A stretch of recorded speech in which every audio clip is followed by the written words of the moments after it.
आता यात्रा 2 दिवसात सुरू होते. पोलीस आणि जिल्हा प्रशासनाने आज भेट दिली आहे इथे.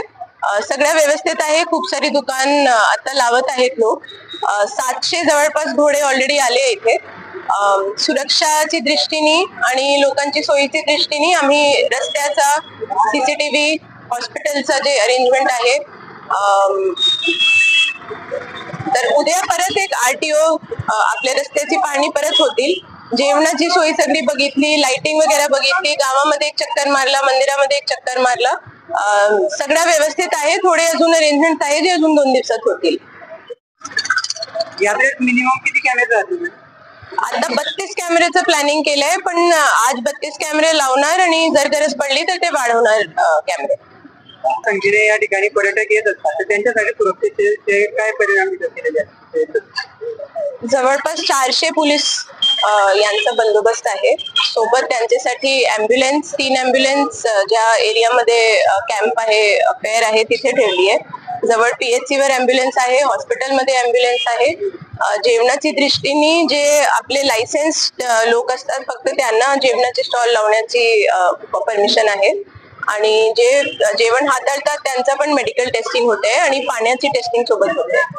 तर हजारोच्या संख्येने नागरिक या ठिकाणी येत असतात, तर त्यांच्या सुरक्षेसाठी काय उपाययोजना आपल्या पोलीस प्रशासनाला करण्यात आलेल्या आहेत? दरवर्षीप्रमाणे यावर्षी पण पोलीस बंदोबस्त पुरेसा राहील. आपण जवळपास 350 ते 400 अंमलदार आणि होमगार्ड मिळून लावणार आहे.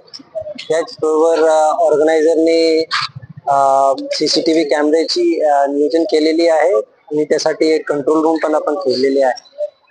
तर त्याचबरोबर ट्रॅफिकच्या अनुषंगाने आपण काही गाईडलाईन्स दिलेले आहे. पार्किंग ची व्यवस्था वेगळी केलेली आहे. ST साठी जे बसेससाठी एक वेगळी जागा, निर्दिष्ट जागा नेमलेली आहे. सर्व जे येणारे व्हिजिटर्स आहे त्यांना आग्रह राहील की जे काही पार्किंगची व्यवस्था केलेली आहे त्या पार्किंगच्या जे काही जागा आहे त्याचा योग्य वापर झाला पाहिजे. विनाकारण रोडवर अनधिकृतरित्या कोणी पार्किंग करू नये, कारण मोठ्या प्रमाणात लोक येणार आहे आणि कोणालाही असुविधा होता कामा नये. सर्वांनी जे नियम अनुषंगाने आपल्याला जिथे जिथे निर्दिष्ट जागा आहे त्या जागी आपली पार्किंग आणि बसेससाठी सुद्धा जिथे ST बससाठी जे काही नेमलेली जागा आहे तिथे जाऊन आपली बस पिक करायचं आणि तिथून ड्रॉप व्हायचं. यात्रेत तर नेहमी लहान बालके हरवून जातात, तर त्यांच्यासाठी काय उपयोग येतात? आमच्या एक पोलीस कंट्रोल रूम राहील पूर्ण यात्रामध्ये आणि त्याचबरोबर CCTVची मॉनिटरिंग राहील आणि तिथे एक पोलीस डेस्क आणि फॅसिलिटेशन डेस्क सुद्धा राहील.